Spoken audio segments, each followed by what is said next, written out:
Kauli ya kufanya kazi haina kosa, ila kosa alowasilisha hiyo kauli na neno alotumia.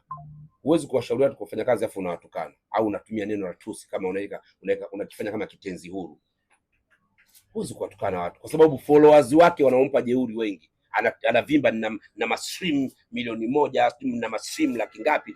Ni wale watu wa chini ambao wana watu wa Mburahati ambao ana bando lake la 500 anaingia na subscribe. Hakutumia lugha nzuri. Na hii namuonya mtu wote. Namuonya Ommy Dimpoz. Ommy Dimpoz, wewe ndio hupaswi kuongea. Ommy, hupaswi kuongea. Hupaswi kuongea. Ulipitia changamoto wa Tanzania walikuwa na wewe.